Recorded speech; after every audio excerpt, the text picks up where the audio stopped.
Hello and welcome to Under Center with Jake Russell. I'm your host, Collin Sheffield. Alongside me, per the usual, is head coach Jake Russell. Coach, the Tigers had another bye week, so you go bye week, you played UC, got a big win there, and then you come back for another bye week, and now you're heading into what's arguably the biggest matchup of your year. It has probably the most Mid-South Conference implications right now. It's got a lot of playoff implications. It's got a playoff feel built around it. We'll get to that probably a little bit later, but the Tigers sit idle this week and they jump up one spot to number 9. So the Tigers are nestled right in there in the top 10 and highest ranking once again in school history. And you're moving forward into a game against number 7 Lindsey Wilson. It's going to be an absolute barn burner of a matchup. Yeah, top 10 matchup in our home stadium against a team that's 20, 25 minutes down the road that we have a lot of familiarity with. Obviously, we're playing each other every year. Our players cross paths all the time. Our coaches cross paths. Even outside of the normal, getting to see their staffs, just like we do the other conference staffs or head coaches a couple times a year. So that makes it really cool. Obviously, it should be a great crowd because it's a short travel for a lot of people in the areas. They recruit the state very hard, so they'll have a lot of people that are able to come to the game. We've done a better job recruiting the state in the area. So I'm excited for the atmosphere. It's very cliche to say, this is just a normal week, another week. But it's true, right? I mean, the only thing that's different is that you're playing a really good football team, right? Now, in our conference, that's no different than every other week, but they've probably got the best resume in the nation. They've had a phenomenal season so far. They're really good in all 3 phases, and it's a great challenge for our guys. It's also a great challenge for our guys to understand that, this is a way to practice preparation for a playoff team, right? Lindsey's definitely, no doubt, a playoff caliber team amongst the elite in the nation. And can you go prepare in a way that gives you a chance to beat one of these teams? And we've, something we got to do last year. And you think about the Georgetown week where you knew that was kind of the big game that was going to decide a lot in the conference. And there's probably some long-term implications in our conference in this game, but there's still a long way to go for both teams in the conference. So. Now, we talked last week about how you were going to try to focus on yourself, get the regular things kind of taken care of and focus on you. What were some of those things that you really tried to hone in on this past week?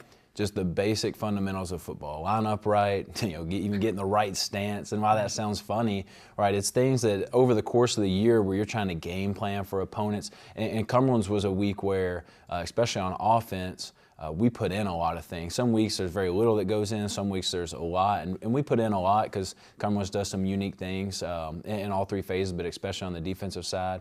And so last week we felt like, let's get back to the fundamentals. Alignment, assignment, effort, all those things. And it's probably a big shift in my coaching career where when I first got out of playing and into coaching, it was like I shouldn't have to coach a guy to work hard and play hard. And I quickly found, I read Pete Carroll's book, and it was something he said right at the beginning. He's like, I hear coaches say this, and I completely disagree. And I was like, man, he's talking to me.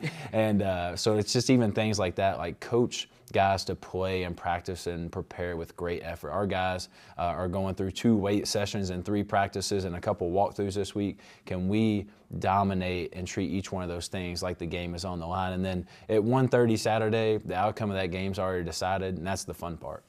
The midway through the season now, you're 5-0 and you're number 9 in the nation. Let's take a look back. And what have you learned from this team through all the games, through all the craziness and some of the ups and downs in these games? What have you learned most from your team? We're very talented. We're very resilient. We believe we're going to win, right? But what I've learned on the other side of things is we can be so much better than we've shown the first 5 games. And this is something I've told the team, it's a very dangerous thing that when you can not play at your best and not put together an A or an A+ game and still beat good teams, that shows a couple of things. 1, we still have a long way to go. 2, you're really good and you have the potential to be great, but potential means that you're not there yet. And so I think when you look at a team like Lindsey, they've not only beat some extremely highly ranked teams, they've beat them by a lot. And so I think they've put together some A games, right? And of course, their coach is going to say, we've still got ways to go, and they do, and they've still got things to get better at, and just as every team does in the nation. But for us, we want to see our team go and attack, Tuesday, Wednesday, Thursday practices, and Tuesday, Thursday weights, and Friday and Saturday walkthroughs, and Monday meetings. The same way they do when it's 3rd and 3 and the other team has the ball, or when we're in the red zone on offense, or when we have a big kickoff coming up. And I think that's a big step for our guys. I think we're making strides. I think our leadership's doing a great job of setting that example, holding the other guys accountable. But when you get everybody both feet in, I think this team can be really special and make a long run this year. I know last year we talked about how you thought maybe the Lindsey Wilson loss was maybe needed per se. How difficult is it to try to explain to a team that's still coming away with the wins, right? Even when it's not 100% in those games, how difficult is it sometimes to maybe get through and say, look, I understand we're winning, but there's a lot of meat on the bone here. Yeah, well, if anybody's got that perfect formula, give me a call.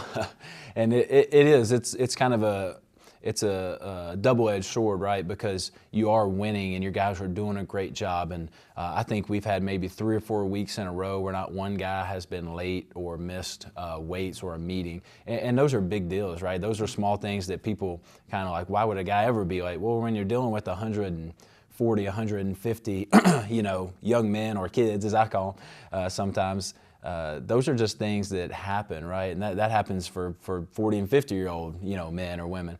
They may show up late to work and things like that. And so we're doing a lot of the small things really well, just showing up, being where you're supposed to be, doing what you're supposed to do. But now can we really convince the guys to sell out, right? Or push the chips all in, whatever cliche phrase you want to use. And I think if we do that, we'll see how good we can be. And I think when our team sees that, there's going to be like this light that goes off in the head, like, oh, yeah, the coaches and some of the leaders are right about, our performance is just completely off our preparation, where, just to be honest, maybe a little bit so far this year, because we're so experienced and we're so talented that, not that we don't practice well and practice hard and lift weights and all those things, but I think there's another gear where if you really want to be serious about winning championships, you've got to go there. And there's a whole lot of seniors, too, on this team. You're going to graduate a lot by the time we get there to the Bethel game and we have senior night. A lot of guys are going to graduate, and that's a good thing to have. And it's also, sometimes it could be a problem to have because then you lose a lot of experience throughout the time. So what has it been like with these seniors kind of leading this trend for the Tigers? Yeah, so our first year here, I think we had maybe 9 go through senior day. I think a couple of those had just been here one semester. I think only a few of those were actually still playing football, or actually, not on the team, but we had a couple managers, a couple student assistants as part of those 9. Last year we had, I believe it was 24 guys go through senior day. A couple of those, 3 or 4, came back for a 5th year or an extra year. And we just did the senior day list. I think it's 32 people. And that's the reason why we've had success. We've got guys that are staying.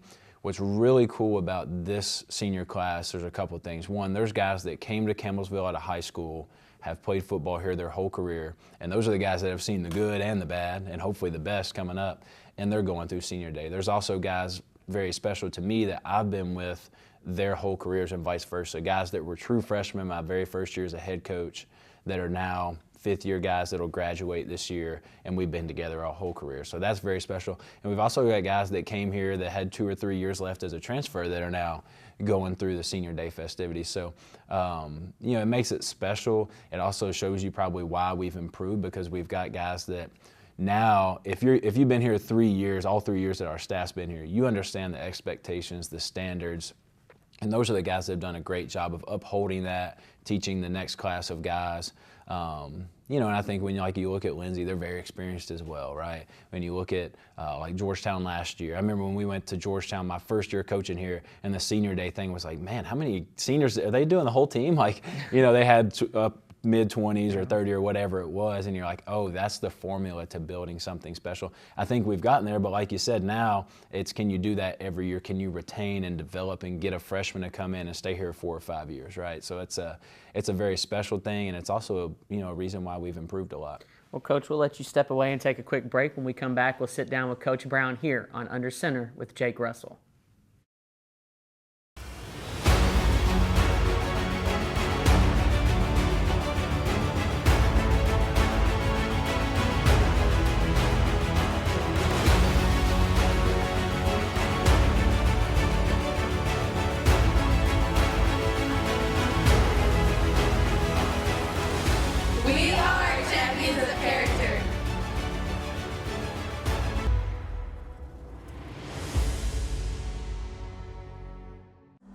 Life doesn't always give you time to change the outcome. Prediabetes does. 1 in 3 adults has prediabetes, but with early diagnosis, prediabetes can be reversed. And you can change the outcome. Take the 1-minute prediabetes risk test today. Go to doihaveprediabetes.org.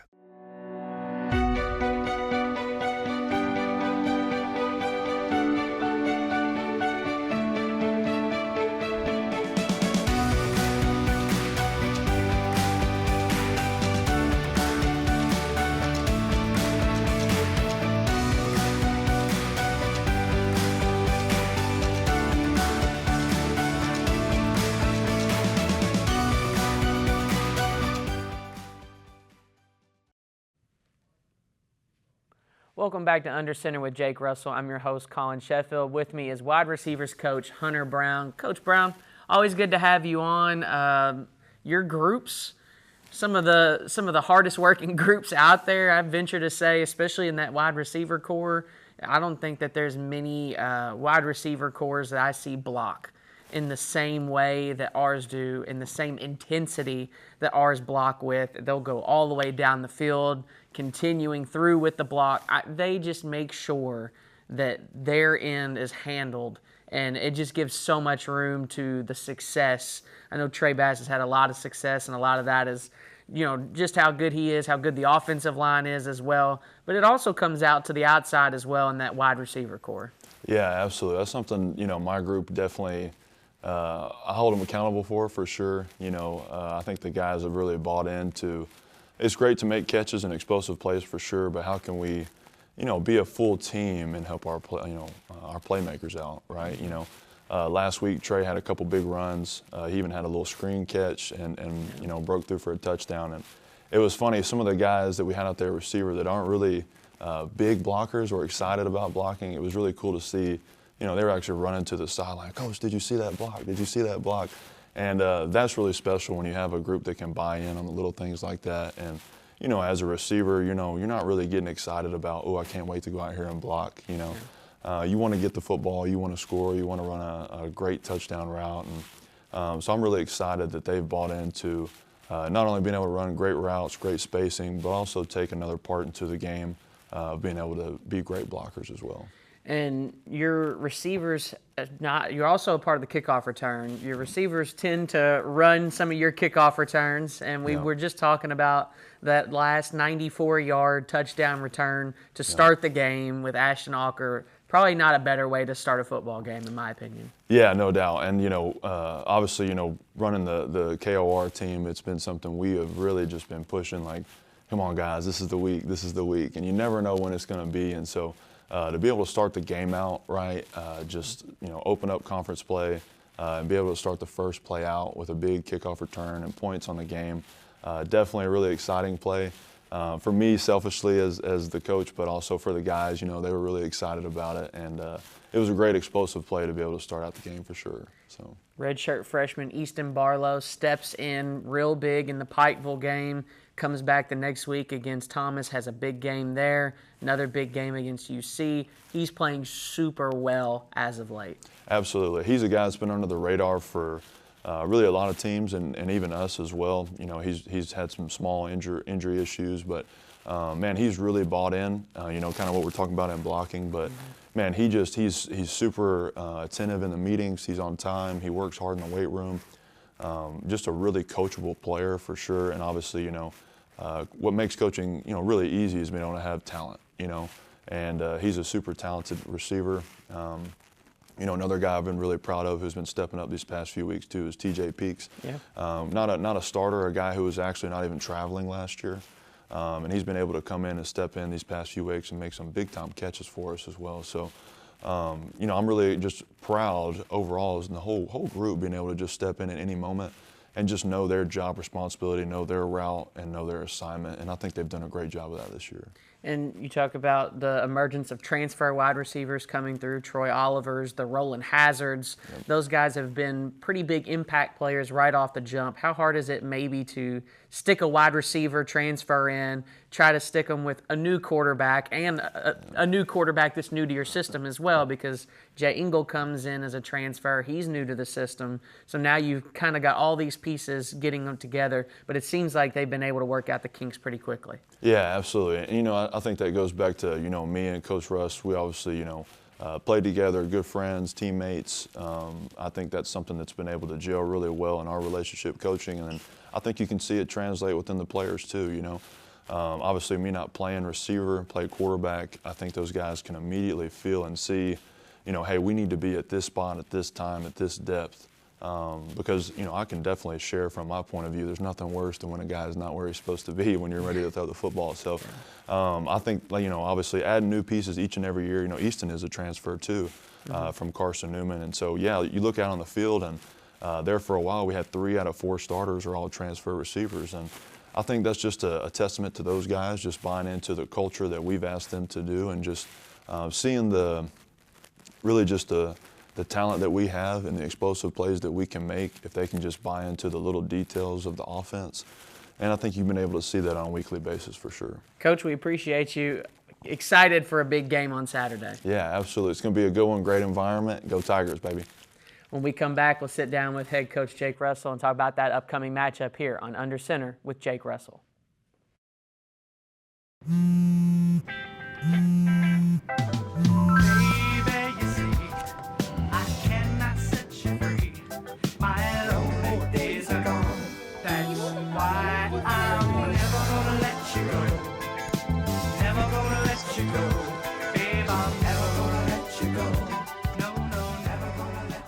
Here you go. Thank you. Thank you. Never gonna let you go. Never gonna let you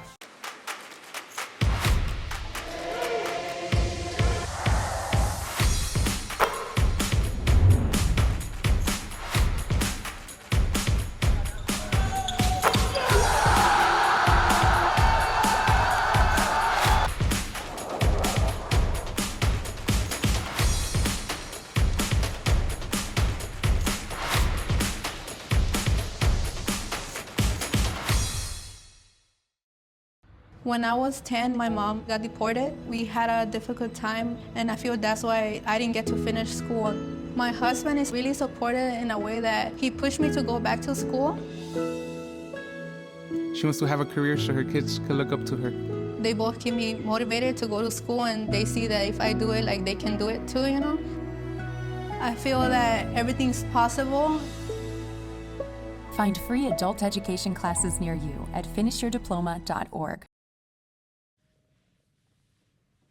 Welcome back to Under Center with Jake Russell. I'm your host, Collin Sheffield. Alongside me for the final segment is head coach Jake Russell. Coach Russell, Tigers got a big matchup. It's no secret, 7 versus 9 in the coaches poll, and a lot of Mid-South Conference implications. It's two undefeated teams in the Mid-South. They're coming off of a big victory over UC. I think a lot of people maybe some of them expected it. I'm sure if you're on the Lindsey Wilson side of things, you could say you definitely saw it coming. But that's a pretty good University of the Cumberland's team that we just faced as well. We saw how good they can be and how good they are. And they got beat 62-13. I know when I looked in the first quarter, it was 7-6. Yeah. And then when I came back later that night to look at the score after all the days was over, I was, oh my gosh, 62-13. They took off. Yeah. Of course, 2 pick sixes. Really helped lead the way there. And then Tay Saunders, one of the better running back performances in the nation this past week, 4 touchdowns. He had himself a heck of a day. Yeah, I mean, he and they have several guys that would fall in this category. He's one of the best players in NAIA. I think we have some on our side as well. Yeah. So you're going to see some awesome football players, 2 really good teams. I think both teams are very well coached. When you watch them on film, they don't have a lot of big flaws, right? And even things that, last year when you watched Lindsey play, and they had, for their standards, a down year, right? They fixed those things very fast. They're doing things well on both sides of the ball, and they're always one of the best special teams, units, each one of their units that you'll play each year. So we've got to be very clean, very efficient in all of those phases of the game. But yeah, you mentioned they're running back, and they've got several other guys on both sides that those are guys that it's a great challenge for our team, right? Our guys know about these guys, right? When they look at one of the best running backs in the nation, they're going to get excited for the challenge to try to, contain him and slow him down, right? When Lindsey Wilson looks at Trey Bass having some great performances and having a great year this year, they get excited, right? And so it just adds to it. It's going to be such a fun day of football. I love college football. I get really excited about, when Oregon and Indiana are playing, or especially a big one in the SEC. I'm an SEC guy, and so I'm almost going to have to try to not fall into the trap of watching this game as a fan and just saying, man, these are two really good football teams. The good thing for us is, probably different than it happened in a long time, and even our first year here, we've got to experience some of these. We played Cumberland, Tennessee last year, and I believe we were both 5-0, both undefeated, both trying to really climb in the rankings and kind of solidify where we were in the conference. And, this home game, blackout, unbelievable atmosphere, and it was a good game that went kind of really down to the last few possessions. Then we got to play Georgetown in a game that there was a ton on the line, and that goes down into overtime, and we make a good comeback to force overtime. And even the game against Lindsey last year, again, at that time of the year, both teams were still fighting to get up there and have a chance to win the conference, and that goes down to literally the last play of the game. And so now our guys have experienced those things. This won't be anything new to them. And now we're trying to make that big next step as a program. We've put ourselves in positions to be competitive and be in these games, but now can you take the next step to actually go and win one of these games? That's what I'm excited to see. And you get a lot of guys back, some guys that have been out, just some nagging injuries, probably bye weeks. Couldn't have come at a better time. They were able to hopefully get themselves back right. We got a couple guys back I know that are going to be some pretty big impact players as well. Oh, no doubt about it. And, for all the interesting things and maybe cons of having bye week and having 2 out of 3 weeks here, and even as a staff trying to really decide, do we want to treat both of these like a pure bye week where you give those, 3.5 full days off? And we did because our guys, we don't have an issue with preparation and playing hard. It wasn't like we had to reestablish a culture midway through the year. And so one very positive thing about that is it's given these guys a lot of times for their bodies to rest. Not only the guys that have missed time that will be back this week, but also guys, and mention Trey, but you could mention anybody, the offensive line, the defensive line, those guys that are just, banging bodies the whole game. But a guy like Trey who's had a ton of touches at this point in the year, I think 23 or so last game, just giving him time, and so that's going to be big. And, obviously I can't remember if they've had a bye week or when theirs is, but they're coming off playing a bunch in a row. It will not matter at 1:30 on Saturday. But the one thing it's given us is we feel like we're about as close as, full teamed as we can be. And we want them to be as full team. That way you just get best on best. But yeah, we've definitely got some guys back. We're excited for that. We need that. We're a better team when we have all of our guys. And now there's not that we would do this anyway, but there's no excuses to say, well, we just didn't have this guy and this guy and this guy, and that really helps our team. We should be pretty close, and obviously we've got practices this week, and it's football and it's crazy, but I think we'll be in really good shape for Saturday. You're one game into Mid-South Conference play, so it's all started, and we look down the line. Now, obviously, there's a lot of things to go, but we still are looking at teams like Cumberland, Tennessee. They're in the receiving votes category. You go on the road to face them. You have at home Bethel, Tennessee, which is a high up in receiving votes, possibly kind of breaking into that top 25 by the time we get around. Yeah. Georgetown just had their top 25. They're always a perennial power. Still looking good, even if they may feel like it's a down year, quote unquote, for them. And then you talk about Faulkner. Faulkner's a team that also just kind of gave Georgetown a run for their money this past week. So this gauntlet kind of coming down the way for the Tigers, it really doesn't lax up at any point. And I know we always talk about that with the Mid-South Conference, but there's a lot of games still headed for us down the way. We changed our schedule intentionally to try to play the best out-of-conference schedule we could find. And our conference does a great job of going and challenging themselves. And you can look at Lindsay's schedule, right, scheduling Texas Wesleyan and, that Kaiser, obviously, and St. Thomas and some of the Florida teams, Southeastern. We're playing those, through a contract for the next couple of years.